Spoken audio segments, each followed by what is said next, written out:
चलिए तो फिर आज एक रिवीजन कर देता हूँ स्टार्टिंग से लेकर एंड तक पूरा। ठीक है।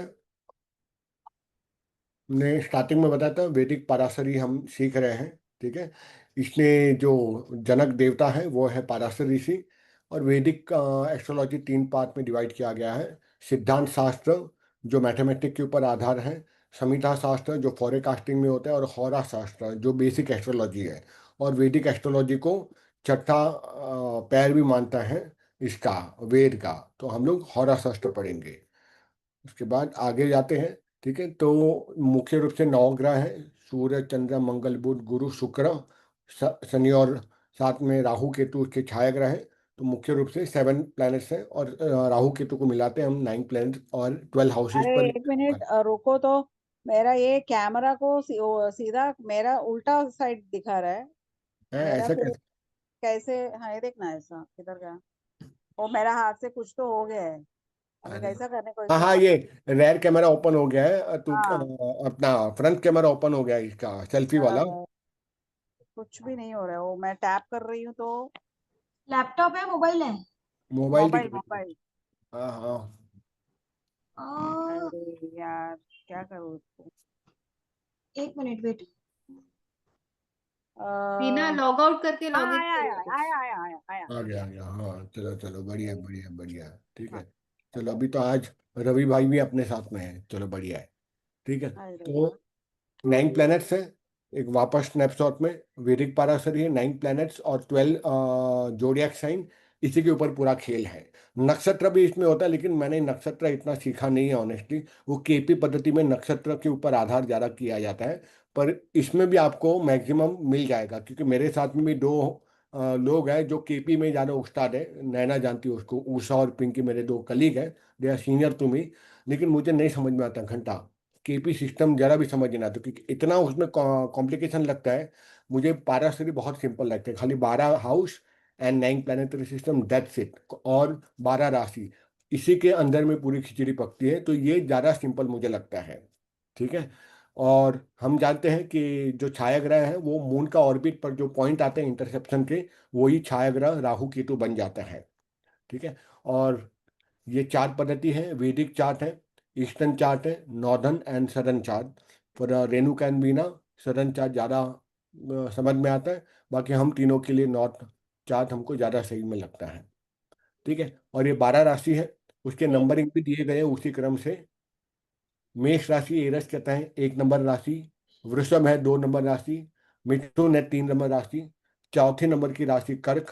सिंह 5, कन्या 6, तुला यानी लिब्रा 7, वृश्चिक 8, धनु 9, कैप्रिकॉर्न यानी मकर 10, 11 नंबर राशि कुंभ, और 12 नंबर राशि मीन की। मैंने पहले भी बताया 1 और 8 के स्वामी कौन है, मैं आगे नहीं बताऊंगा। आप लोग में से कोई एक बता दो, 1 और 8। मंगल। मैंने नहीं, मंगल। ठीक है। मंगल। फिर वृषभ के साथ में और कौन सी कंबाइनिंग राशि है? 2 एन, क्या 7 क्या पूछा? लिब्रा। 7। 2 and 7 उसका गवर्निंग प्लेनेट वीनस। वीनस, बराबर। 3 और 6। अगला कौन? 6 6 बुध। उसका स्वामी बुध। बुध, बराबर। और कर्क का स्वामी कौन है? मून। मून। और मून, बराबर। चंद्रमा। सिंह का, लियो का सन। सूर्य। सूर्य, बराबर। धनु का गुरु। गुरु। गुरु। मीन का भी गुरु। गुरु। और शनि 10 and 11 टेन। शनि, शनि। बुध। शनि। ठीक है। तो ये तो मतलब आपको याद रह ही चुका है। ठीक है। हाँ। ये हम जानते कि एक राशि 30 डिग्री की बनी हुई रहती है, और राशि कैसे फॉर्म होती है? जब हम जन्म लेते हैं पृथ्वी के ऊपर में, तो पूरी जगह सारे 12 हाउसेस में अलग अलग राशियां फैली हुई रहती है। और जहाँ पूर्व दिशा में जो राशि रहती है, जहाँ चंद्रमा का पोजिशनिंग रहती है, वो हमारी राशि बनती है। और जहाँ पे पूर्व दिशा में जो एक प्लेनेट रहता है फर्स्ट हाउस में, वो हमारा लगन बन जाता है। There is the difference between the lagna and the rashi. राशि यानी जिस हाउस में चंद्रमा बैठा है, वो राशि आपकी बन जाती है। ये लगन और इसमें इतना ही अंतर है। ये मैंने आपको बताया 27 कॉन्स्टलेशन नक्षत्र होते हैं, और हर एक राशि में 2.5 नक्षत्र होता है। ठीक है, 2.5 चरण का रहता है। 12 राशि है, 30 डिग्री होती है। 12 × 30 करते तो हमको आ जाती है 360 डिग्री। ठीक है। एक राशि जोडियक साइन 30 डिग्री की बनती है, और सारी कुंडली, पूरी कुंडली में सारे राशि घूमती हैं एंटी क्लॉकवाइज। ठीक है, जिसको हम कहते हैं मार्गी। ठीक है। 24 घंटे लग्न क्या है, मैंने बताया जब पूर्व दिशा में जब आपका जन्म होता है, आप जब खड़े रहते हैं वहां जो पहली राशि में जो प्लेनेट आता है जो राशि का, उसको हम लगन कहते हैं। तो 12 राशि है, और एक राशि 2 घंटे तक रहती है हमेशा। जैसे चंद्रमा कन्या राशि में रही, हम ऐसे जो टेक्निकल लैंग्वेज में बोलते हैं उसको हम कहते हैं ड्यूरेशन। तो मतलब 2 घंटे की ड्यूरेशन रहती है एक राशि के अंदर। 12 राशि 2 घंटा, तो टोटल 24 घंटे बन जाते हैं। जैसे मैंने बताया पहले घर में जो भी राशि लिखी रहती है वो आपका लग्न बनता है, वो आपका पूर्व डायरेक्शन है। उसी तरह सातवीं जो राशि, सातवां जो घर रहते हैं वो वेस्ट डायरेक्शन बन जाती है। इसमें डायरेक्शन भी हम देख सकते हैं कि पैसा कहाँ से आएगा, शादी कौन सी डायरेक्शन में, दूल्हा कहाँ होगा। अगर किसी लड़की का देखते हैं तो हमें वो भी समझ में आता है कि नेबरहुड से आएगा शादी का रिश्ता, या लड़की एकदम बॉम्बे की होगी, तो वो डायरेक्शन एक एक हाउसेस में भी आते हैं, पर that is into the next level. तो इतना याद रखना, पहला जो हाउस है वो ईस्ट डायरेक्शन है, और वहां जो प्लेसमेंट आती है राशि की वो हमारा लगन बन जाता है। उसके बाद कुंडली का निर्माण हम जानते हैं, जब हम पृथ्वी पर जन्म लेते हैं तो 12 घर रहते हैं। तो पूर्व दिशा में मान लो पहली नंबर राशि में सूर्य है, तो वहां 1 नंबर आ जाएगा। फिर 12 नंबर, जैसे सेकंड में अगर वहां कोई राशि नहीं तो वहां कोई नहीं लिखा जाएगा, 3 4 5 6 7। और 7वें नंबर राशि में चंद्रमा की स्थिति है तो वहां चंद्रमा आ जाएगा, यानी 7 नंबर राशि में चंद्रमा बैठा है 7वें घर में। 8वें में कोई नहीं, 9वें में जुपिटर है। इस तरह से जब हम पॉजिशनिंग जो देखते हैं जिसको हम कहते हैं गोचर कुंडली, यानी करंटली अभी निर्माण जब हम करते हैं कुंडली, तब देखते हैं 12 हाउस में से कौन कौन से प्लेनेट कहाँ बैठे हैं, और हमारी कुंडली इस तरह से तैयार हो जाती है। अभी मैनुअल करने की जरूरत है। जब मैंने FYBA में फर्स्ट टाइम मैं सीख रहा था, तब मेरे सर हम लोग को, तब सॉफ्टवेयर नहीं आए थे एस्ट्रोसेट, तब वो हमको लिटरली बताते थे कि कैसे सॉफ्टवेयर, बिना सॉफ्टवेयर के हाथों से बनती है। और मेरे पास एक बुक भी है, हाउ टू मेक द कुंडली मैन्युअली, पर वो बहुत ही परिश्रम करना पड़ता है। आज हमारे लिए अच्छा है कि सॉफ्टवेयर है अवेलेबल। ठीक है। 2 सॉफ्टवेयर बताए थे, AstroSage and pro Kerala. Pro Kerala for the iOS and for the laptop, और सिर्फ मैकबुक के लिए वो सिर्फ प्रो केरला वहीं पे काम करेगा, वो ऐप नहीं है iOS में। ये हैं हमारे 12 हाउसेस, जो नंबरिंग इसी तरह क्लॉकवाइज की जाती है, 1 2 3 4 5 6 7 8 9 10 11 एंड 12। उसके बाद ये 12 लग्न बन जाते हैं। उसमें से मेष लग्न, वृषभ लग्न, मिथुन, कर्क, सिंह, कन्या, तुला, वृश्चिक, धनु, मकर, कुंभ और मीन बन जाती है। उसके बाद वही हमारे जो राशि है उसके लॉर्डशिप है। 1 and 8 का स्वामी मंगल है। मंगल का रंग हमको भी ध्यान रखना है, मंगल का, क्योंकि ये रंग क्यों बता रहे हो, रेमेडीज में काम लगेगी हमको। तो 1 और 8 का स्वामी मंगल है, मंगल का कलर है लाल। 2 और 7 का स्वामी शुक्र है, उसका कलर है सफेद, श्वेत बोलते हैं। और 3 और 6 का स्वामी है बुध, उसका है रंग ग्रीन। 4 का स्वामी है चंद्रमा, उसका भी रंग है श्वेत, लेकिन ये दूधिया श्वेत है, वो पूर्ण श्वेत है। ठीक है। ये थोड़ा एकदम क्लाउडिश टाइप का चंद्रमा का। 5 का स्वामी है सूर्य, वो है ऑरेंज। 9 और 12 का स्वामी है गुरु, उसका रंग है येलो। और 10 और 11 का स्वामी है शनि, उसका रंग है ब्लू, लेकिन स्काई ब्लू कलर है। कई लोग मानते हैं ब्लैक, पर black is the colour, black and grey is the colour of the Rahu and Ketu. और कुछ लोग उसको शनि से भी कनेक्ट करते हैं, जो पहले मैं भी यही समझता था। एस्ट्रोलॉजी समझने के बाद पता चला कि नहीं, टेक्स्ट बुक से, क्लासिकल टेक्स्ट बुक के, शनि का कलर ब्लू ही है, ब्लैक नहीं है। तो grey and black blue you have to consider for the Rahu and Ketu. ठीक है।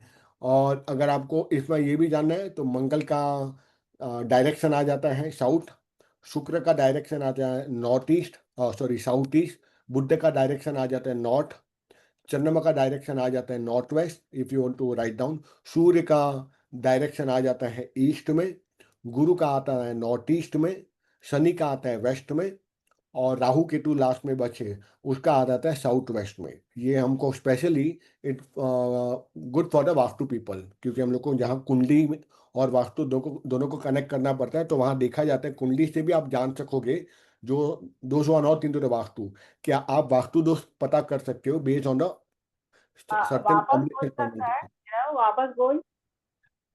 कुंडली देखकर क्या, अच्छा ये डायरेक्शन बोलूं? अच्छा, स्टार्ट करता हूँ विद मंगल। जो ये क्रम में मंगल का आता है साउथ डायरेक्शन। ठीक है। अगर आपका मंगल खराब है ना तो समझो आपको वास्तु दोष साउथ में आपका होगा ही होगा, किसी न किसी फॉर्म में। फिर आता है शुक्र। शुक्र मीन्स वीनस, 2 और 7 का स्वामी। उसका डायरेक्शन है साउथ ईस्ट, साउथ और ईस्ट के बीच का पाथ। उसके बाद आते हैं बुध यानी मर्क्यूरी, 3 और 6 का स्वामी। उसका डायरेक्शन है नॉर्थ। उसके बाद है चंद्रमा, द मून। उसका डायरेक्शन है नॉर्थ वेस्ट, नॉर्थ और वेस्ट के बीच का भाग। उसके बाद आता है सूर्य। सूर्य का डायरेक्शन है ईस्ट डायरेक्शन, वो उसका स्वामी है। ठीक है, इस आपको ऐसे भी याद रखना है कि भगवान राम कौन थे, सूर्यवंशी थे। तो सूर्य ईस्ट डायरेक्शन में आता है। तो रेमेडी में भी हम लोग भी खराब रहते तो वहाँ भगवान रामचंद्र जी का फोटो या सूर्य की फोटो लगा सकते हैं as a form of remedy in vastu. तो सूर्य ईस्ट का, 9 और 12 का स्वामी है गुरु। इसका डायरेक्शन है नॉर्थ ईस्ट। अब आप खुद टेक्स्ट पढ़ोगे, कहीं कहीं वास्तु पे आपको दिखेगा कि नॉर्थ नॉर्थ का जो डायरेक्शन है, नॉर्थ ईस्ट का, वहाँ स्वामी शिव भी बताया गया है। तो कुछ लोग कंफ्यूज होते हैं कि शिव है, कहीं कहीं पे बताया गुरु है। गुरु को ही शिव शास्त्रों में बताया गया है, स्कंद पुराण के अंदर में, शिव पुराण के अंदर में। तो शिवा इता गुरु, गुरु इति शिव। इसलिए दोनों में कोई भेद नहीं है, शिव ही गुरु है। ठीक है, तो गुरु और शिव दोनों का स्थान वहाँ पे ये माना गया है। और फिर शनि आ जाते हैं वेस्ट डायरेक्शन के अंदर में। ठीक है, और कहीं के ये भी प्रावधान है कि अगर गुरु का फोटो लगाना है वास्तु में तो कहाँ लगाया जाए। तो you can keep for the first preference, अगर आपके कुल गुरु है, जैसे नित्यानंद साउथ में है, सिटी लोगों के गुरु नित्यानंद मैक्सिमम है उडुपी होटल में। तो अगर आप वेस्ट डायरेक्शन में अपने स्पिरिचुअल गुरु का लगाते हो तो सबसे बेस्ट माना जाता है। And when we talk about placing the picture in the house of guru, it should be complete. कटा हुआ सिर नहीं होना चाहिए। जैसे नाना तेरे पीछे जो है श्रीनाथ जी का कृष्ण भगवान कटा हुआ है, that is not allowed in a traditional text है। सारे देवी देवताओं का फोटो कंप्लीट पूरा पिक्चर सिर से लेकर पैर तक होना चाहिए। कटा हुआ बुद्धा है, कटा हुआ कृष्ण भगवान है, कटा हुआ राधा जी है, कटा हुआ विष्णु है, that is not allowed. It create the negative vibration. अगर पुराने टेक्स्ट बुक पढ़ोगे तो इट इज नॉट अलाउड। आज लोगों ने रखना शुरू कर दिया है। अब बुद्धा आप कटा हुआ रखोगे तो आप देखोगे कि दिमाग काम नहीं करेगा। ये आप देखोगे जो जो भी प्लेसमेंट है, तो उससे रिलेटेड प्लेनेट भी आपको कनेक्ट करेंगे और आपको डिस्टॉर्शन क्रिएट करेंगे। खैर, यहाँ वास्तु का क्लास नहीं ले रहा हूँ, हम आगे निकलते। अब ये भी, हाँ हाँ, स्पिरिचुअल गुरु को किधर रखना चाहिए? गुरु को, किसको? Spiritual spiritual guru, on a west direction, spiritual guru. On a west direction, west wall, हाँ, पश्चिम पश्चिम दिशा, west direction. That is the first preference. And if you do not have the west direction wall कुछ कारण से, then you can even keep into the northeast also. And if the northeast also not there, then the last preference is for the east. But the first is the north, first is the west, second is the northeast, then last is the east direction. लेकिन west direction क्योंकि वो वहां से बैठे बैठे पूरे east direction को पूरा फ्लो कर पॉजिटिव कर देते हैं, इसलिए वेस्ट डायरेक्शन ज्यादा अच्छा माना जाता है। ठीक है, हर एक की प्लेसमेंट बताई गई। जैसे नॉर्थ डायरेक्शन अगर सबसे बेस्ट है तो वॉल क्लॉक रखने के लिए नॉर्थ आप एक्यूरेट हो जाओगे, पंक्चुअल हो जाएंगे। जो लोग बोलते हैं घर में पंक्चुअलिटी नहीं तो मेरा सारा काम लेट होता है, look at your wall clock, कहाँ प्लेसमेंट है। नॉर्थ को छोड़कर कहीं पर होकर आपका काम सब धीमे धीमे चलेगा। ठीक है, तो north is the direction where you can keep the wall clock.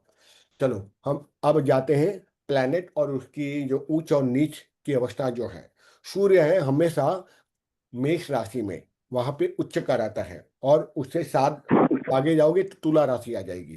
ठीक है, आपको या फिर नीच याद रखो या उच्च याद रखो किसी भी प्लेनेट का, तो अपने आप वहां 7 के पायदान पे वो नीच का हो जाएगा। चंद्रमा 2 नंबर राशि में वृषभ में उच्च का है तो वृश्चिक में नीच का हो जाएगा। अब आपको ये भी बताता हूँ, जहां नीच का है ना तो आपको डरना नहीं है। जैसे फॉर मी, चंद्रमा हैविंग इनटू द वृश्चिक राशि, तो वो नीच का चंद्रमा है।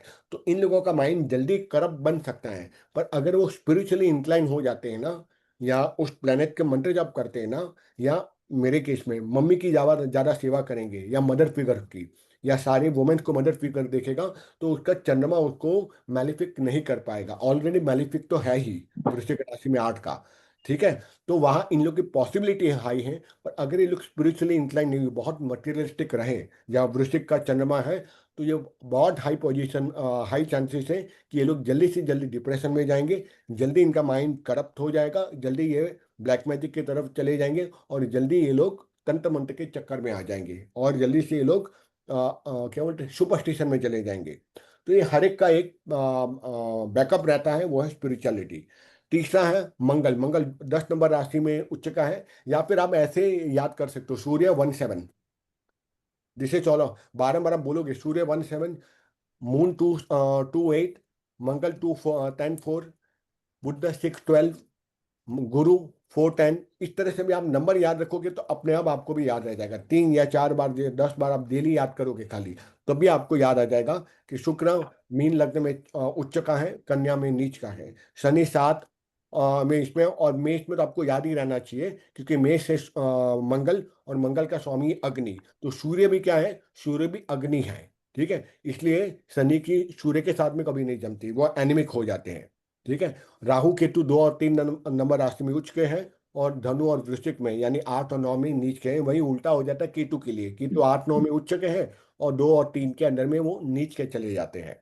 फिर हमको ये भी याद रखना है स्वग्रही कौन कहाँ कहाँ बनेगा। जैसे सूर्य 5 नंबर राशि में स्वग्रही बन जाते हैं। 5 नंबर लिखा है किसी बॉक्स में, और वहां सूर्य बैठा है, तो सूर्य स्वग्रही हो गया, अपने ही हाउस में वो बैठ चुके हैं, पावरफुल हो चुके हैं, नो मैटर वो हाउस कोई भी हो। ठीक है, उसके बाद चंद्रमा 4 नंबर राशि उसकी खुद की है, तो अगर 4 नंबर राशि लिखी है और वहां पर चंद्रमा प्लेसमेंट है, तो चंद्रमा वहां बहुत स्ट्रांग हो गया है। ऐसे लोगों की मदर बहुत स्ट्रांग रहती है, मदर से सपोर्ट मिलता है, क्योंकि स्वग्रही हो गया ना, और घर उनका बहुत अच्छा रहता है ऐसे लोगों का। ठीक है, सूर्य भी जैसे 5 नंबर लिखा है, वहां सन है, तो इनके पिता की तरफ से उसको हेल्प बहुत आएगी, ये जान लो, क्योंकि सूर्य मीन पिता, चंद्रमा मतलब माता। ठीक है, चंद्रमा मतलब लिक्विड कैश, सूर्य यानी कि government, government issue, court cases, और इवन कोर्ट केसेस आप मंगल से भी देख सकते हो। ठीक है, और मंगल या सूर्य दोनों खराब है ना, तो गवर्नमेंट से प्रॉब्लम होगी, या कोर्ट केसेस से भी प्रॉब्लम हो सकती है। चंद्रमा मीन्स माँ। ठीक है, तो माँ और घर और मेंटल पीस और सब कॉन्शियस माइंड, ये चंद्रमा से देखेंगे। 4 नंबर राशि। फिर मंगल है, मंगल आता है, मंगल के अधिष्ठान देवता कौन है, कार्तिकेय है, ये याद रखिएगा, हनुमान जी नहीं है। मैक्सिमम आपको सब एस्ट्रोलॉजी करूंगे, मंगल खराब है हनुमान का जप करो, नहीं, हनुमान के जप करने से कुछ नहीं होगा, या मंगल का जप करो, या उसके उप देवता है भगवान कार्तिकेय। ठीक है, तो सूर्य का है इंद्र देवता आता है देखा जाए अगर। ठीक है, तो अब सूर्य 5 नंबर राशि में उच्च का है, उसके देवता है सूर्य स्वयं या इंद्र। ठीक है, चंद्रमा, चंद्रमा का देवता वो स्वयं है, चंद्रमा है। ठीक है, उसके बाद वो 4 नंबर राशि में स्वग्रही होते हैं। मंगल है, मंगल है 1 और 8 नंबर राशि के वो स्वग्रही हो जाते हैं, यानी 1 और 8 नंबर लिखा हो कोई भी बॉक्स में, वहां मंगल बैठे हो, तो अपने आप मंगल उसका स्ट्रांग हो गया। इवन 6 8 12 में भी, 6 8 12 जिसको हम ट्रिक भाव बोलते हैं, आंशिक मार्ग, वहां पर भी वो स्ट्रांग हो जाते हैं। फिर बुध है, नॉर्थ डायरेक्शन इसका गवर्न करता है, और बुद्ध का मैंने क्या बताया, तो बुद्ध का कलर है ग्रीन, और 3 और 6 नंबर राशि का उसका स्वामी है बुद्ध। तो 3 या 6 नंबर राशि में बुद्ध बैठ जाए, तो ये समझो वो वहां पे स्वग्रही हो गया है। और बुद्ध किसको गवर्न करते हैं रिलेशनशिप में, बहन बेटी बुआ, सिस्टर बुआ, और आपकी डॉटर, ये आपकी हो गई बुद्ध। ठीक है, मंगल आपका हो गया भाई रिलेशनशिप में, चंद्रमा हो गई आपकी मम्मी, अगर जिन लोग की मम्मी या पापा नहीं है, तो मदर फिगर या फादर फिगर, वो हमको देखना है। सूर्य हो गया आत्मा, और चंद्रमा हो गया मन। तो अगर आपने कुछ भी नहीं किया ना, सूर्य और चंद्रमा को स्ट्रांग कर दिया ना, तो आपकी पूरी कुंडली स्ट्रांग हो जाती है। कुंडली में 3 चीज सबसे इंपॉर्टेंट है, लग्न, लग्नेश और सूर्य चंद्र। और मैं बोलता हूँ चौथा भी वो है गुरु। गुरु है नैतिकता के आधार पे आपको आगे लेके जाता है। तो आपको 4 ही चीजें में कुछ जितना समझ आए, 4 ही चीजें निकले, लग्न, लग्नेश, उसकी डिग्री कितनी है, चंद्रमा यानी मदर फिगर क्योंकि इसका माइंड कैसा है, सूर्य उसका कैसा है, और लास्ट में आता है गुरु। गुरु अगर आपका अच्छा होगा तो आपको एथिकल लेवल पे लेके जाएगा। ये 4 चीज आ गई, तो आपको उसका बिहेवियर पैटर्न अपने आप समझ में आ जाएगा। फिर आता है गुरु। गुरु है 9 और 12 नंबर राशि के स्वामी। ठीक है, तो जहां 9 और 10 और 12 नंबर राशि लिखी उसमें गुरु बैठ जाते हैं, तो गुरु उच्च स्वग्रही हो गया, उच्च नीच नहीं स्वग्रही हो गया, यानी बहुत स्ट्रांग हो गया। शुक्र, शुक्र का आता है 2 और 7 नंबर राशि का स्वामी, तो वहां पे अगर शुक्र बैठ जाते तो वो एक मिनट स्वग्रही नीरव, हो। इसका इसका लॉर्ड कौन है, बुध का? बुध का है 3 और 6 का। नहीं तीन नहीं, और लॉर्ड कौन है इसका? लाइक यू सेड कि इसका चंद्र है, इसका सूर्य है। यानी देवता बोल रही हो, देवता, देवता, हाँ। बुद्ध का देवता है ना, वहां कुबेर आ जाता है, अच्छा। कुबेर, कुबेर कुबेर। पहले आपको स्वग्रही बता दो, फिर सबके मैं देवता बता देता हूँ। But Kuber is suppose to be a demon, no? No, वो असुरा यक्ष, है ना? नहीं नहीं, यक्ष है। यक्ष। यक्ष, यक्ष है, यक्ष जाति के है। अच्छा। कुबेर, ओम यक्षाय कुबेराय वैष्णवाय धन धान्याधिपते धन धान्य कुबेराय नमः। पूरा मतलब भूल गया। यक्ष जाति के है, यक्ष एक जाति थी। यक्ष म्यूजिक में, इसलिए नॉट डायरेक्शन में अगर आप कोई पियानो या कोई वाद्य यंत्र प्ले करते हो ना, अभ्यास करते हो, जल्दी से आपको समझ में आएगा। क्यों? North is the direction of यक्ष। तो यक्ष जो है, यक्ष और यक्षिणी, ठीक वो है। रावण का भाई भी है ना?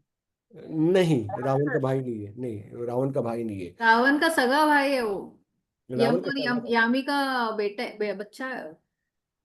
ओके, मैं भी शायद हो सकता है, मुझे नहीं पता। लेकिन जहाँ तक पता है, यक्ष को भगवान शिव का परम मित्र माना गया है। तो यक्ष ने सबसे ज्यादा तपस्या की थी भगवान शिव की, और प्रसन्न होकर भगवान ने उसको धनाध्यक्ष बना दिया, ट्रेजरर बना दिया। तो ट्रेजरर जो सनातन शास्त्र में, जो who is the taking care of the wealth, that is the treasurer, that is mister Kuber. ठीक है। तो कुबेर का डायरेक्शन है नॉर्थ का। तो अगर आपका बुद्ध खराब है ना, आप बोलोगे किसका जाप करें, या भगवान बुद्ध का ही जाप करो, या फिर कुबेर देवता का जाप करो। ओम यक्षाय कुबेर वैष्णव धन धान्य दीपति धन धन धान्य समृद्धि में देही दापई स्वाहा। दिस इज द मंत्र ऑफ यक्षराज कुबेर। थोड़ा बड़ा है, पर अगर इसकी एक माला कर दी, आपका नॉर्थ डायरेक्शन खराब है, तो कुबेर महाराज को हेल्प करो, उसके मंत्र जप करो, तो अपने आप नॉर्थ डायरेक्शन की एनर्जी आपकी अच्छी हो जाएगी। एक और मंत्र भी है वास्तु के लिए, जो एक ज्योतिष ने बताया था, ओम नमो भगवते अकूपराय। ये केवल मंत्र आप कर लो। ये अकु कौन है? भगवान नारायण है। तो अगर इस मंत्र के आपने 11 माला भी कर दी ना डेली, कितना भी खराब हो, मंत्र से भी पूरा वास्तु अच्छा हो सकता है। जो कितना भी खराब वास्तु हो, ये ये मंत्र को संजय रत्न ने दिया है। हाँ, वो मुझे नहीं पता। संजय रथ। संजय रत्न, मैंने कहीं पर कॉन्फ्रेंस में किसी का एस्ट्रोलॉजर ने बोला था, पेपर वर्क हाँ, संजय बोलते रथ हुए। Is an astrologer and a vastu consultant. अच्छा, तो वहां पे मैंने सुना था, हम्म। ऑनलाइन था वो आई थिंक कॉन्फ्रेंस। तो तब से मेरे दिमाग में बैठा, कई लोग को दिए लेकिन कोई 11 माला कोई करता नहीं है। सब कुछ। व्हाट इज द मंत्र? प्लीज से ओम, अगेन। ओम नमो भगवते अकुपराय। हम जैसे बोलते हैं नमो भगवते वासुदेवाय, वासुदेवाय की जगह अकुपराय।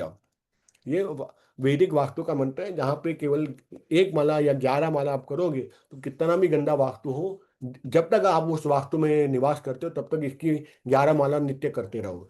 तो बाकी कोई कुंडली मुंडली देखते कि अपने आप आपका वास्तु की एनर्जी सूक्ष्म रूप से अच्छी होने लगेगी। कमिंग बैक टू द शुक्र। शुक्र का स्वामी है 2 और 7। तो 2 और 7 नंबर की राशि में अगर शुक्र महाराज बैठ जाते हैं, शुक्र आपका स्वग्रही हो गया। शनि आ गया, सैटर्न। सैटर्न का क्या है, 10 और 11 नंबर का राशि को वो गवर्न करते हैं। तो 10 और 11 नंबर जहाँ लिखा हो कहीं पर भी हाउस में, उसमें शनि महाराज बैठ के स्वग्रही हो गए। राहु केतु क्या करते हैं ना, जितना मुझे याद है, बुद्ध की राशि को अपनी राशि मानते हैं। बुद्ध की राशि को वो हम आगे बताएंगे जब राहु केतु में आएंगे ना। पर तो ये 8 और 9 नंबर में होते हैं, और 2 और 3 में नीच के होते हैं केतु, और ये आपको पता ही है। ठीक है, एक मिनट, मैंने कहीं पे लिखा था, मैं भूल गया। वो जब मैंने लिखा था तो मैडम ने बताया था कि राहु की, बुद्ध की और या कन्या राशि को वो स्वग्रही हो जाते हैं। आई जस्ट फॉरगॉट, मैं आई थिंक लिखना भूल गया। रुको, चालू रखना।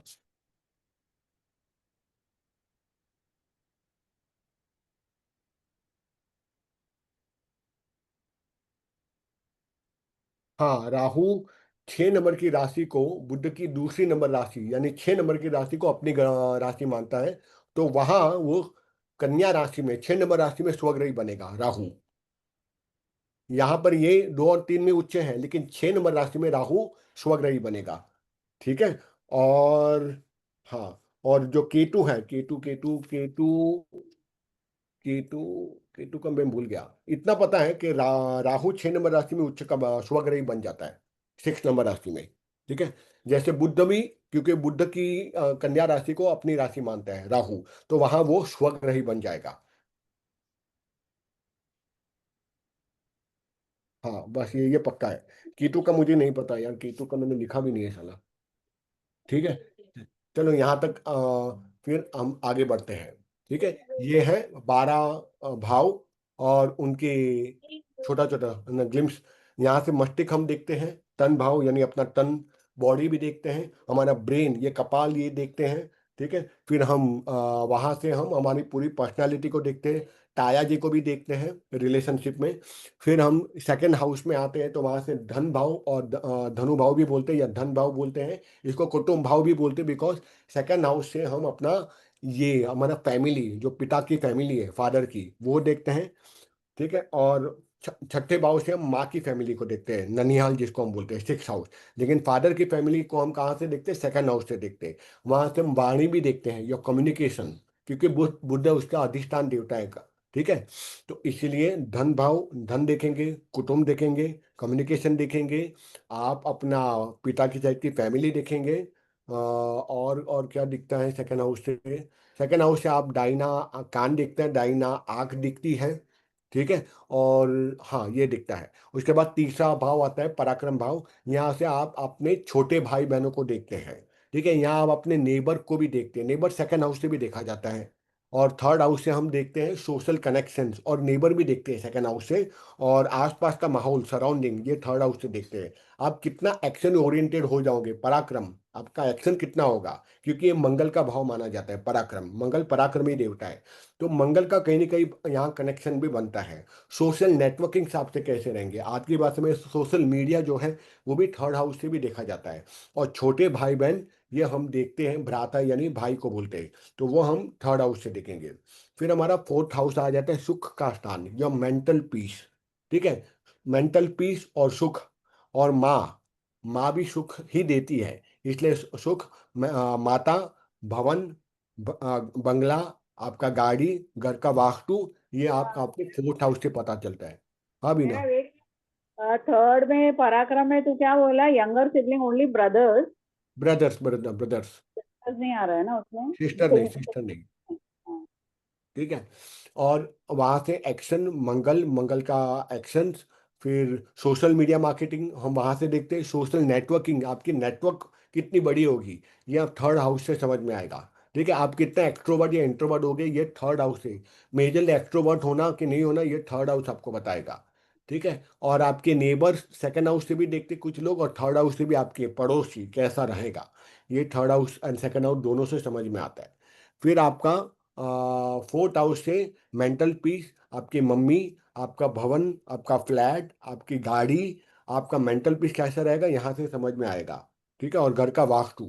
फिर फिफ्थ हाउस, फिफ्थ हाउस को एंटरटेनमेंट, एंटरटेनमेंट का भी हाउस बताया गया फिफ्थ हाउस से। ठीक है, फिफ्थ हाउस से इंटरव्यू भी देखा जाता है, फिफ्थ हाउस से।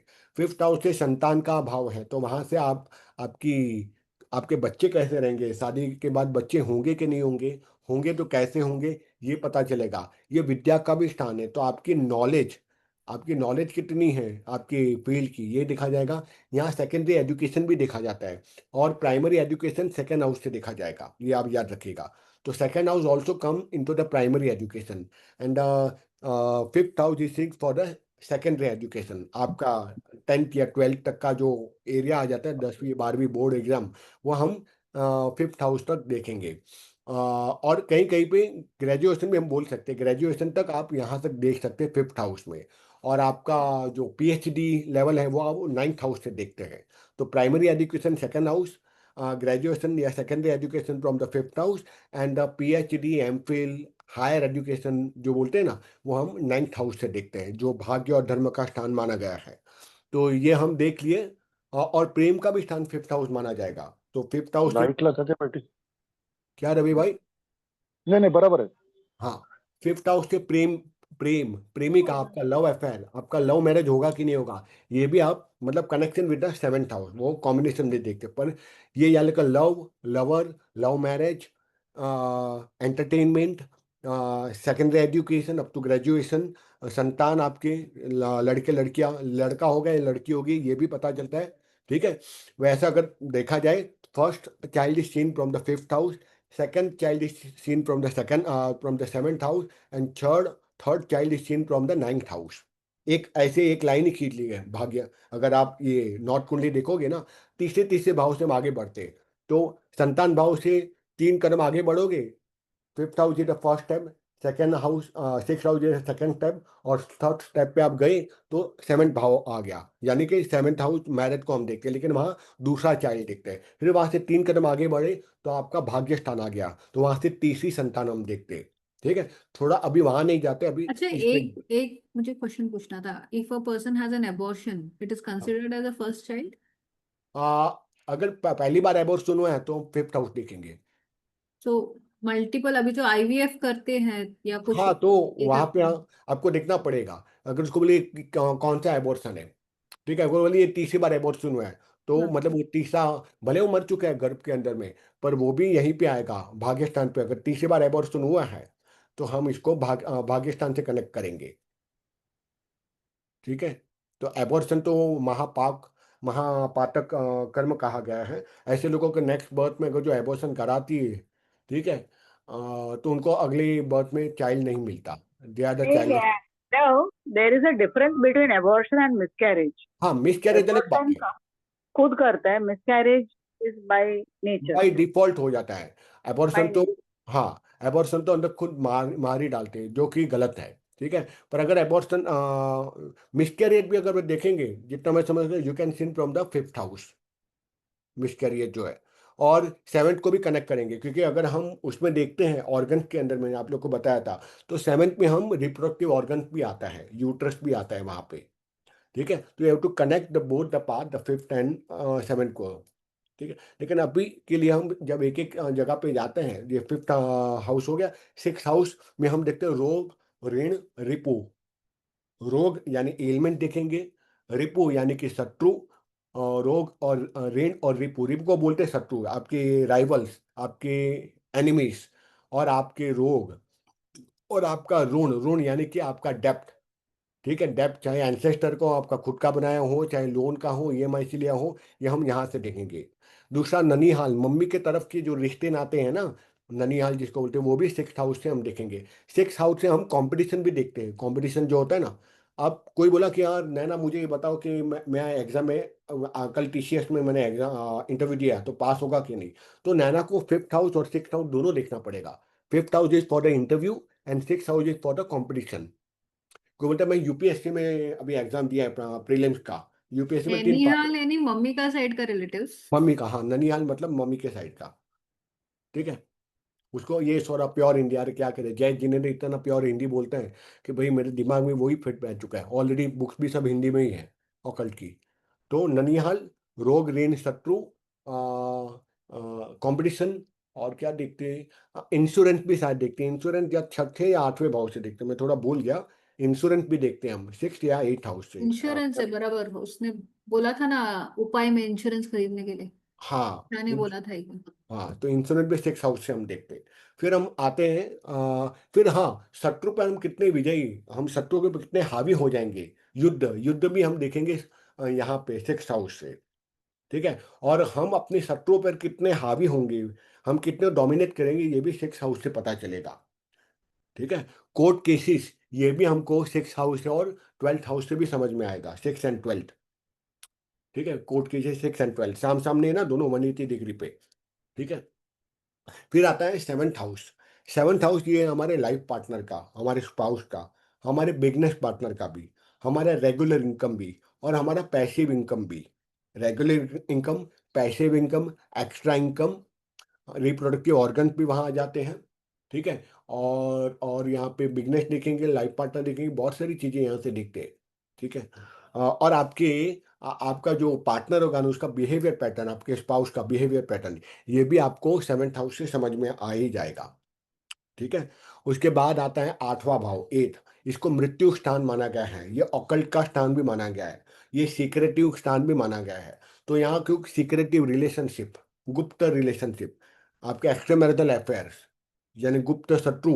गुप्त शत्रु भी जो राइवल से हिडन है, जो 6th है, आप तो ये समझ में आएगा ये कौन है शत्रु मेरा 6th हाउस से। लेकिन जो 8th हाउस से आपको हिडन एनिमीज, ये आपको हिडन एनिमीज यही बताएगा 8th हाउस। ठीक है, आपकी आयु, आपकी एज कितनी होगी, आपको मृत्यु कब होगा, ठीक है, ये भी यहीं से समझ में आएगा। आपको गुप्त शत्रु है, वो भी आपको यहीं से समझ आएगा। ऑकल्ट साइंस, तंत्र मंत्र, जादू टोना, तांत्रिक तांत्रिक के पास आप जाओगे, पैसा खर्च करोगे, ये भी 8th हाउस आपको बताएगा। और 8th हाउस से आपके एक्स्ट्रामैरिटल अफेयर, गोपनीय शत्रु, गोपनीय रिलेशनशिप भी बोलूंगा, extramarital is a very negative term, ठीक है, पर ये आपकी शुत्रता, आपका लव मैरिज होगा और छुपा के रखोगे, ये भी 8th हाउस से समझ में आएगा। आप एक्स्ट्रामैरिटल अफेयर करोगे और वाइफ को पता ना चले, ये भी 8th हाउस से समझ में आ जाएगा। ऐसे कई लोग हैं जो 2-3 मुझे मिले जो बोलते हमको पता ही नहीं चला मेरे हस्बैंड का एक्स्ट्रामैरिटल अफेयर था, वहाँ दूसरी मैरिज भी हो गई, वहाँ बच्चे भी हो गए, बिकॉज कि उसका कनेक्शन 8th हाउस से बन गया, 8th हाउस एक्टिवेट हो गया, 7th और 8th का कनेक्शन बन गया, ठीक है। तो समझ जाओ वो सीक्रेट रिलेशनशिप रहेगा, चाहे ऑफिस में हो चाहे वो ऑफिस से बाहर हो, ये आपको 8th हाउस समझाएगा। उसके बाद आ जाता है 9th हाउस, ये भाग्य स्थान माना जाता है, ठीक है। तो इसके यहाँ से हम भाग्य को देख, हमारा फॉर्च्यून देखते हैं। उसके बाद ये धर्म का भी स्थान है, तो धर्म आप कितने धार्मिक होंगे, कितने नास्तिक रहोगे, ये आपको 9th हाउस बताया जाएगा। साथ साथ में 9th house stand for the travelling. हाँ, अगेन शॉर्ट टर्म ट्रैवलिंग हम 5th हाउस से देखेंगे, लॉन्ग टर्म ट्रैवलिंग, लंबी ट्रैवलिंग हम 9th हाउस से देखेंगे। शॉर्ट टर्म थर्ड हाउस से देखते हैं ना? नहीं, शॉर्ट थर्ड से, आई थिंक 5th से देखिए, जो शॉर्ट ट्रैवलिंग। रवि भाई, can you confirm? 5th house. 5th house ना? हाँ 5th हाउस देखेंगे। हाँ, वही वही 5th हाउस से हम शॉर्ट ट्रैवलिंग देखेंगे। यहाँ से हम पुणे गए, शॉर्ट ट्रैवलिंग है, तो और अगर लॉन्ग ट्रैवलिंग कन्याकुमारी तक जा रहे, यूएस जा रहे, तो हम 9वें भाव के देखेंगे, 9th हाउस। तो ट्रैवलिंग हो गया। और हाँ मेरा हाँ वो 12th हाउस से फॉरेन का और ट्रैवलिंग मालूम पड़ता है, हाँ वो हाँ बोल देने का सर। हाँ हाँ, सही कहा। 12th फॉरेन हाउस से बराबर। भी हम फॉरेन ट्रैवलिंग देखेंगे और लॉन्ग ट्रैवलिंग भी देखेंगे 12th हाउस से, ठीक है। तो यहाँ 12th और 9th दोनों से लॉन्ग टर्म ट्रैवलिंग देखेंगे, लेकिन जहाँ हम फॉरेन में जाऊंगा नहीं जाऊंगा, फॉरेन जाके, क्या बोली बिना? हाँ, मेरा हाँ मेरा out, यहाँ पे travel is same and settling down is also same नहीं, दोनों इन अ अलग है, फॉरेन कंट्री। दोनों अलग है। मैं लॉन्ग टर्म ट्रैवलिंग होगी, ठीक है, ओके, वो मैं ट्रैवल। वो 9th हाउस से देखूंगा, लेकिन हाँ फॉरेन में सेटल हाँ होगा कि नहीं, वहां मुझे 9th हाउस को भी देखना है, 10th को भी देखना है, मेरा कर्म को भी देखना है, और मेरा 12th को भी देखना है, तीनों ही स्थान को, तीनों ही हाउसेस को देखना पड़ेगा। उस टाइम पे वो कॉम्बिनेशन फर्मेंटेशन में आता है, फिर उसमें गोचर कुंडली में हम लगा के देखते हैं कि अभी कैसे समझ में आएगा इसका होगा, और इसकी महादशा भी देखेंगे। तो मतलब मैं फॉरेन के लिए काम करने के लिए जा रहा हूँ, तो 10th हाउस को कनेक्ट करेगा, कर्म कहाँ है ना, वर्क स्पेस है। और अगर मैं वहाँ लॉन्ग घूमने के लिए, एंटरटेनमेंट के लिए भी जा रहा हूँ, तो वो भी 9th हाउस को कनेक्ट करेगा। और अगर मैं सेटल होने के लिए जा रहा हूँ फॉरेन में, तो आपको 10th और 12th का कनेक्शन भी वहाँ दिखेगा। उसके साथ में इसमें अलग अलग प्लैनेट्स भी हैं, ठीक है। तो ये भाग्य स्थान है, धर्म भी दिखा जाएगा, लॉन्ग ट्रैवलिंग भी दिखी जाएगी वहाँ आपके। और क्या, 9th से बहुत सारी चीज़ें जैसे दिखती है, अभी साले दिमाग में याद नहीं आ रहा है, ठीक है। धर्म, भाग्य एंड ट्रैवलिंग, ये 3 याद रखो। फिर 10वां भाव कर्म है, वर्क स्पेस, आपका वर्क स्पेस कैसा होगा, ठीक है, आपके बॉस कैसे रहेंगे, आपके कलीग्स कैसे रहेंगे, वहाँ आपकी स्टेबिलिटी कैसी रहेगी वर्क जोन के ऊपर, आप बिजनेस करोगे या जॉब करोगे, या आपको 10th हाउस से समझ में आएगा, ठीक है। 10th हाउस के साथ साथ में कनेक्शन हमेशा शनि का भी देखा जाता है, क्योंकि शनि ही कर्म का अधिष्ठान देवता है, कर्म फल भी शनि देखता है। शनि आपका वीक होगा तो आप नौकरी करोगे, शनि आपका स्ट्रांग होगा तो आप बिजनेस करोगे, ठीक है। और यहाँ से पिता भी देखते हैं, और माता, क्योंकि 180 डिग्री पे सामने कौन है, माता है, तो इसके ही अपोजिट में पिता आ जाता है। उसी तरह से जहाँ माता, आपकी मम्मी जो मदर है 4th हाउस से है, तो वहां से आप उसके अपने सास भी देखेंगे, आपके जो ससुराल, हाँ 8th हाउस से ससुराल भी देखेंगे। मैं बताना भूल गया था, 8th हाउस सेक्रेटरी हाउस है, वहाँ ससुराल भी देखेंगे, आपका ससुराल कैसा रहेगा, ठीक है, क्योंकि आपके पिता का जो परिवार है वो है 2nd हाउस। वहां से 180 डिग्री पे जाओगे, तो वहां से यानी 7th स्टेप, धन भाव से 7th स्टेप पे कौन आ जाएगा, आपका ससुराल, ठीक है। और उसी तरह से जो आपका ससुर जी है वो 4th हाउस है, और उसी तरह जो 10th हाउस है वहाँ आपकी सास, मदर इन लॉ एंड पिता दोनों आपको 10th हाउस से दिखेंगे। कर्म भी दिखेंगे, आप कैसे कर्म करोगे, क्यों, एक कर्म का स्थान है। कलीग हो, ये कैसे रहेंगे, स्टेबिलिटी आपकी कैसी रहेगी, ये आपको सारा कर्म भाव दिखाएगा वहां से। फिर आता है लाभ लाभ भाव या आय भाव, क्योंकि वहां से लाभ प्रॉफिट एंड लॉस देखा जाएगा 11th हाउस के अंदर में। आपकी इनकम कितनी होगी, देखो पैसिव इनकम आपको तो ये बताएगा 7th हाउस, जो जहाँ पति पत्नी लिखा है 7th हाउस। लेकिन आपको उस इनकम से स्टेबिलिटी होगी और कितना आप बढ़ोगे, प्रॉफिट लॉस होगा कि नहीं, ये आपको लाभ भाव या आय भाव बताएगा। आय यानी कि इनकम, ठीक है। तो लाभ भाव आय आय भी दिखाएगा, प्रॉफिट और लॉस भी दिखाएगा। यहाँ आपको वो बड़े भाई बहन दिखेंगे, यहाँ से रिलेशनशिप बात करो, यहाँ बड़े भाई बहन 11th हाउस से दिखा जाएगा, जो आय भाव है, जो लाभ स्थान है, ठीक है। और नीरव आप, नीरव हाँ, Nirav, good friends and bad friends also. अच्छा, हाँ, गुड एंड बैड फ्रेंड्स। हाँ, आपको एक और बता दूं, यहाँ रवि भाई ने बहुत अच्छा कनेक्शन बताया कि आपके जो फ्रेंड्स हैं, गुड एंड बैड फ्रेंड्स, हाँ हाँ, वो इधर से मालूम पड़े वो कौन आपको सा 11th फ्रेंड्स हाउस है से, उसके ऊपर से। हाँ, उसके ऊपर 11th से हाउस। 11th हाउस है। अब मैंने, सपोज आपका बच्चे का कुंडली है, उसका बैड सर्कल है क्या गुड सर्कल है, वो इधर से मालूम पड़ गया। हाँ, यहाँ आपको समझ में आ जाएगा, ठीक है। क्योंकि ये आपके करंट फ्रेंड्स बताते हैं। अब इसमें एक और अलग सूत्र हैं जो मैंने दूसरे एस्ट्रोलॉजर से सुना था, कि आपके प्राइमरी लेवल के जो फ्रेंड्स हैं वो सेकेंड हाउस से, प्राइमरी स्कूल के फ्रेंड्स हैं वो सेकेंड हाउस से, आपके जो ग्रेजुएशन के फ्रेंड्स हैं वो आपके यानी कॉलेज के, ठीक है, वो आपके 5th हाउस, संतान भाव जो लिखे हैं वहां से। और आपके जो करंट फ्रेंड्स है वो उसकी वो आपको 11th हाउस से दिखाई दिए, bad and good friends and current. Current में आपके जो फ्रेंड सर्कल है वो आपको 11वां भाव 11th हाउस आपको क्लियर बता देगा कैसे है। वहाँ प्लेसमेंट जो प्लेनेट की होगी, राशि जो होगी, उसके कॉम्बिनेशन फॉर्मेंटेशन से आपको समझ में आ जाएगा, ठीक है। और छोटे भाई बहन, ये भी आपको 11th हाउस से पता चल जाएगा। फिर आता है 12वां भाव। 12वां भाव है एक्सपेंस, वही स्थान बोलते हैं। ये आय है तो वो वही है, यानी पैसा आया वो 11th हाउस से, और खर्च कितना होगा उसका अगला भाव है वही, एक्सपेंसिस। अब कितने एक्सपेंस आप करोगे। स्त्री का सुख, जो रति सुख बोलते हैं, ये रति का स्थान भी माना जाता है। पार्टनर आप 7th हाउस से देखोगे, लेकिन पार्टनर का सुख आपको कितना मिलेगा, ठीक है। When we talk intimation zone, that is seen for the 12th house, ठीक है। और मोक्ष का स्थान भी यही माने, क्योंकि ये अंतिम भाव है, तो इसलिए इसको मोक्ष का स्थान भी माना गया है। तो स्पिरिचुअलिटी भी यहाँ से देखे गए। आपके हॉस्पिटल, आप बीमार पड़ोगे तो कब तक रहोगे हॉस्पिटल में, आईसीयू में रहोगे, कब बाहर आओगे, ये आपको 12th हाउस बताएगा। बीमारी आपको 8th हाउस बताएगा, मृत्यु का भाव। लेकिन आप हॉस्पिटल में जाओगे, क्योंकि हॉस्पिटल का स्थान भी 12th हाउस भी माना गया है, ठीक है। तो बीमारी 8th हाउस, लेकिन कब तक बीमार रहोगे और कब तक हॉस्पिटल में रहोगे ये 12th हाउस बताएगा। फॉरेन ट्रैवल, ये भी 12th हाउस ही बताएगा। आपके एक्सपेंस कितने बढ़ेंगे या कम होंगे, आप पैसा बचा पाओगे नहीं बचा पाओगे, ये आप 12th भाव बताएगा। अगर 12th भाव खराब हुआ ना तो आपकी सेविंग खराब हो जाएगी, ठीक है। लेकिन अगर सेविंग खराब दिखा रही है और बोलते ज़्यादा एक्सपेंस है, मतलब पैसा भी आ रहा है तो ही एक्सपेंस हो रहा है ना, पैसा कम आएगा तो एक्सपेंस इंसान करेगा कहाँ पे, ठीक है। तो अगर 12th हाउस में खराब है, बोलते हैं आपके खर्चे ज़्यादा हैं, तो इसका मतलब ऑटोमेटिक 11th हाउस भी आपका कहीं ना कहीं वो बैलेंस कर रहा होगा। पैसा आएगा तो ही इंसान एक्सपेंस करेगा ना, वरना तो करेगा ही नहीं, ठीक है। तो इस तरह से आप ये सारे भाव को हम जान सकते हैं, ठीक है। उसके बाद हम अगले पे आते हैं, दृष्टि हमको देखनी है, प्लैनेट और प्लैनेट की दृष्टि कहाँ कहाँ जाती है। शनि भगवान की 3 दृष्टि, सारे प्लैनेट की 7 दृष्टि है, लेकिन 4 प्लैनेट को विशेष दृष्टि दे दिया गया। एक में है शनि महाराज, शनि की है 3, 7 हाँ, और 10। नीरव, हाँ हाँ बीना, नीरव, बीना तेरी आवाज नहीं आ रही है। हेलो बीना, बीना चली गई शायद तो। बाय मिस्टेक शायद वो कट हो गया उसका। आगे आगे। आ गई। हाँ बीना, कुछ बोल रहे थे, रुको, कनेक्ट हो रहा है ऑडियो उसका, थोड़ा टाइम लगेगा। नीरव, रिसर्च किस कौन से हाउस से देखते हैं फिर? रिसर्च 5th हाउस से दिखते हैं जितना मुझे ज्ञान है।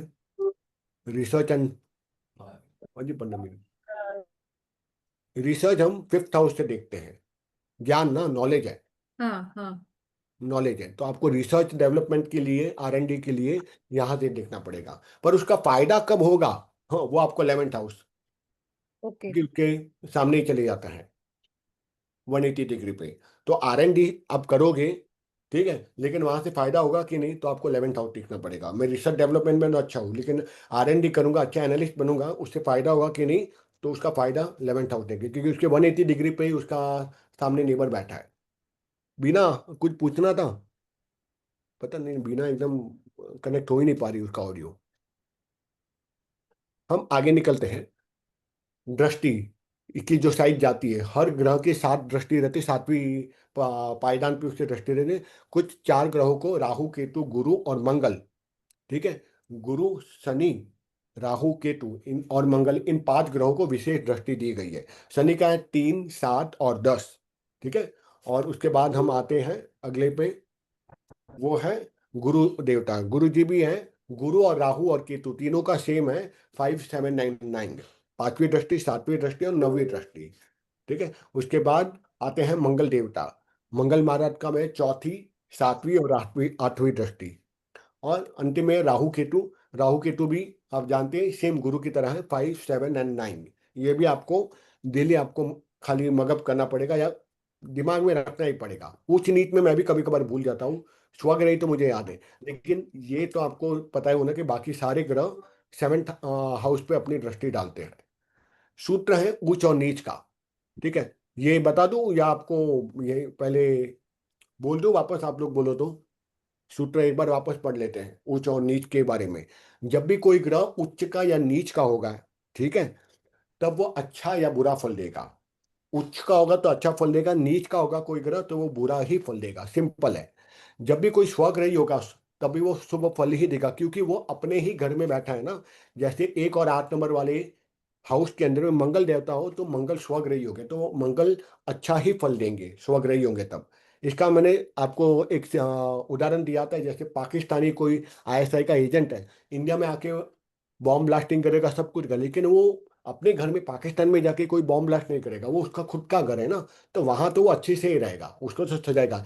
लेकिन वो नेबरिंग कंट्री में जाएगा तो वो धमाल ही मचाएगा। इसी तरह कोई भी ग्रह, चाहे वो कैसा भी उसके साथ में पाप ग्रह बैठा हो, लेकिन अगर जैसे आज मैं एक कुंडली देख रहा था किसी का, ठीक है, तो उसकी शादी टूट गई बिकॉज के वहां शनि की दृष्टि जा रही थी। पर लेकिन टूट करके वो वापस वो लोग रीयूनियन हुए, डिवोर्स दिया। आर्मी का दो कपल थे, आर्मी थे, दोनों कर्नल लेवल के थे। आज ही मैं उसको देख रहा था, ठीक है। तो मैंने उसको ये बोला इसकी शादी में बहुत झगड़े होंगे लेकिन वापस रीयूनियन भी होगा। तो फिर सामने वाले मेरे फ्रेंड ने बोला कि आपकी बात सही है कि शादी हो गई, बच्चा हुआ, ये लोग डिवोर्स भी लिया और वापस अब वापस बैठ गए कुछ टाइम। क्यों? क्योंकि शनि फर्स्ट हाउस में बैठे थे और वहां से अपनी दृष्टि 7th हाउस में डाली, तो झगड़े तो किए, लेकिन वहां 7th हाउस का लॉर्ड भी शनि था, 11 नंबर राशि लिखी थी 11। तो उसने झगड़ा भी करा, अलग भी हुआ, कॉम्बिनेशन अलग अलग है उसके। लेकिन क्योंकि शनि खुद का ही वहाँ प्लेनेट है, वहाँ खुद का ही घर बना हुआ है, 7th हाउस का गवर्निंग प्लेनेट वो खुद है, तो उसकी दृष्टि गई तो उसको बचा भी दिया मैरिज को। तो ऐसे सूत्र आपको याद रखने पड़ेंगे। स्वग्रही प्लेनेट कभी खराब नहीं करेगा, नो मैटर शनि बैठा हो, राहु केतु बैठा हो, वो कहीं ना कहीं शुभता ही देगा।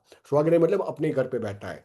जब भी कोई ग्रह जिस राशि में बैठा होगा उस राशि के साथ में वो 7वें पायदान पे वो नीच का बन जाएगा। जैसे मेष राशि सूर्य में उच्च की है, 7वें पायदान पे वो नीच का हो जाएगा, ठीक है। सिंबल ये भी कर देना है आपको, या फिर क्या करना है कि ये बहुत लंबा चल जाएगा, अभी 1 घंटा तो हो ही चुका है ऑलमोस्ट। या रिवीजन करना है तो कल कर देते बाकी का, तो कल भी ये 12 राशि और 12 भाव कर देंगे फटाफट। लेकिन आज तक मुझे जितना समझ में आता है ना, यही इंपॉर्टेंट दृष्टि, दृष्टि के साथ में 12 भाव, उसके फंक्शनैलिटी क्या है, ठीक है। ऊंच और नीच बहुत इंपॉर्टेंट है, स्वर्गग्रह इंपॉर्टेंट है, राशि और उसके लॉर्ड्स इंपॉर्टेंट है। आगे मैं और लेने वाला था लास्ट टाइम, वो आता है डिग्री। डिग्री में आप लोग और पागल हो जाओगे, ठीक है, कि इसकी इतनी डिग्री, वो डिग्री, वो भी एक लास्ट है टेक्निकल, उसके बाद तो फिर मजा आएगा, फिर एक फंडामेंटल्स है, ठीक है। तो जो बुधवार को हम लेंगे ना, उसमें तो सिर्फ डिग्री के ऊपर है, वो भी मैं ज़्यादा नहीं सिखाऊंगा, जितनी जरूरत है उतनी ही डिग्री के ऊपर में, ठीक है। मुझे लगता है अभी कल करते हैं 1 घंटा, 9 से 10 में भी 10 बज चुके हैं, ठीक है। हम लोग चले जाएंगे 12 राशि, और फिर आगे क्या है 12 राशि के बाद, क्योंकि वैसे ही वो 12 राशि वाला तो मेरा वीडियो डिलीट हो गया था किसी कारण से। और कल करेंगे 12 राशि और 9 ग्रह का हम नरेशन। और उसके बाद आएगा नक्षत्र, इतना इंपॉर्टेंट तो नहीं है कि हम इतने केपी में जाएंगे नहीं। और एक ये भी बहुत जरूर, कल ये भी करेंगे, या फिर ये अभी बता देता हूँ। हर प्लेनेट एंटी क्लॉकवाइज ही चलता है, फ्रॉम राइट टू लेफ्ट हमेशा, उसको हम कहते हैं मार्गी। और जो प्लैनेट एंटी क्लॉकवाइज घूमते हैं, यानी फ्रॉम लेफ्ट टू राइट जाते हैं, उसको हम कहते हैं रेट्रोगेज, उसको कहते हैं वक्री। वक्री हो जाने पे क्या होता है, वो प्लैनेट, जो भी प्लैनेट वक्री होता है वो 3 गुना ज्यादा फल देता है। और ये और सिद्धांत है, सूर्य और चंद्र, सन एंड मून कभी वक्री नहीं होंगे, वो हमेशा मार्गी ही चलेंगे। और उल्टा वैसे ही राहु और केतु हमेशा वक्री ही चलेंगे, वो कभी मार्गी चल ही नहीं सकते। सूर्य चंद्र कभी वक्री नहीं होंगे, उसी तरह से राहु केतु कभी मार्गी नहीं होंगे। और चाहे उच्च का हो या नीच का हो कोई प्लैनेट, वक्री हो जाने पे वो 3 गुना फल देगा, ये आपको याद रखना है। और दूसरा, चर और स्थिर राशि आपको बताई थी, ठीक है। तो 1 4 7 10 चर यानी कि मूवमेंट, मूवमेंट होते रहना, उसको चर बोलते हैं। तो चर राशि वाले, अगर यानी लग्न की बात करूंगा, जहां लग्न में 1 4 7 या 10 लिखा होगा, ये चर राशि वाले लोग हैं। तो चर यानी मूवमेंट, तो ये लोग एक्टिव रहते हैं, फुर्तीमान, इनको मूवमेंट अच्छा लगता है, इनको एक जगह बैठकर रहना जरा भी अच्छा नहीं लगता, इसको चर बोलेंगे, चर लग्न, ठीक है। फिर आती है स्थिर राशि, स्थिर यानी कि बैठा हुआ, स्थिर है। तो ये लोग लेजी राशि मानी जाइए, आलसी। स्थिर राशि कौन सी होती है, 2 5 8 एंड 11, यानी जब लग्न पहले भाव में 2 5 8 या 11 लिखा होगा, तो हम इसको बोलेंगे स्थिर लग्न वाले, ठीक है। इसी तरह से द्विस्वभावी, ड्यूअल राशि जिसको बोलते हैं, इसके अंदर दोनों की फंक्शनलिटी आएगी, चर की भी और स्थिर की भी। 1 घंटा वो चर अवस्था में रहेगा, 1 घंटा वो स्थिर अवस्था में रहेगा। तो बिजनेस के लिए द्विस्वभावी राशि अच्छी मानी जाती है, ये हम आगे देखेंगे। तो ड्यूअल राशि कौन है, 3 6 9 एंड 12, यानी पहले भाव में अगर 3 नंबर लिखा है, 6 नंबर लिखा है, 9 नंबर लिखा है या 12 नंबर लिखा है, तो ये लोग ड्यूअल राशि वाले रहे। अब इस तरह से ये क्यों काम लगेगा हमको, चर स्थिर, और जैसे किसी का देखते हैं माइंडसेट कैसा है। तो अगर मान लो मून की प्लेसमेंट अगर चर राशि में है, तो ये लोग मूवमेंट, इन लोग की हमेशा मूवेबल फॉर्म में रहेंगे, इनका माइंड घूमते रहेगा, हमेशा कुछ ना कुछ काम करने में एक्टिव रहेंगे। यानी 1 नंबर राशि में, 4 नंबर में, 7 नंबर या 10 नंबर राशि में, अगर वहां चंद्रमा की प्लेसमेंट है, कोई भी भाव हो, कोई भी हाउसेज हो, मैं राशि की बात कर रहा हूँ, ठीक है। अगर 4 नंबर में, 1 नंबर में, 7 या 10 नंबर राशि में चंद्रमा प्लेस है, तो इन लोग को मूवमेंट अच्छा लगता है, ये लोग एक जगह बैठकर काम करने में नहीं मानते, इनको मूवमेंट चाहिए, हमेशा एक्टिव रहेंगे इनका माइंड। और अगर चंद्रमा स्थिर राशि में चला गया, 2 5 8 11, ठीक है, तो ये क्या कर देगा ना, इनको थोड़ा आलसी बना देगा, इनको धीमे धीमे काम करने की आदत है ऐसे लोगों को, ठीक है। और अगर ड्यूअल हो गया, कॉम्बिनेशन ऑफ स्थिर एंड चर बोथ, ड्यूअल राशि है ना, तो कभी एकदम हाईली एक्टिव होके काम करेंगे और कभी एकदम मूडी हो जाएंगे, कभी एकदम शांत हो जाएंगे, लेजी बन जाएंगे, उनको पुश देना पड़ेगा। तो ये द्विज स्वभाव राशि हो जाएगी जब चंद्रमा 3 6 9 या 12 नंबर राशि में आ जाएंगे। तो इस तरह से इसके बहुत सारे अलग अलग इसके सूत्र हैं जहाँ आपको हेल्प करेगा कि चर राशि, स्थिर राशि, या जब हम बहुत आगे जाएंगे तो वहाँ पे प्रश्न कुंडली आएंगी, तहाँ तहाँ पर ये चर, स्थिर और द्विज स्वभावी आपको वापस आ जाएगा। तो ये इसका आपको याद रखना पड़ेगा। 3 6 9 12 ड्यूअल हो गया, स्थिर हो गया 2 5 8 एंड 11 हो गया, और या फिर चर हो गया 1 4 7 और 10। या फिर मैंने बताया बोर्ड के ऊपर में अपने विजुअल, अपने माइंड के अंदर में 1 2 3 लिखो, फिर ऊपर से 1 के बाजू में 4 5 6 लिखो, फिर बाद में 4 के बाजू में 1 2 3 4 5 6 7 8 9 लिखो, फिर अगला कॉलम में 8 9 लिखो, 7 8 9 लिखो, फिर अगला कॉलम में 10 11 12 लिखो।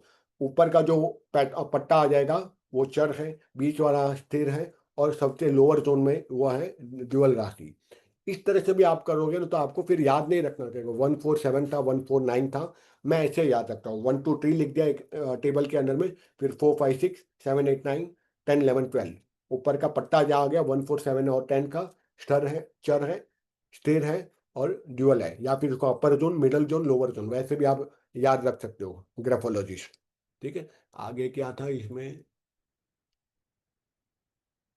बाधक, मारक, मारक भी है। और बाधक, बाधक एंड बाधक स्थान पहला था ना, हाँ, बाधक पहला। मारक वो करना है अभी,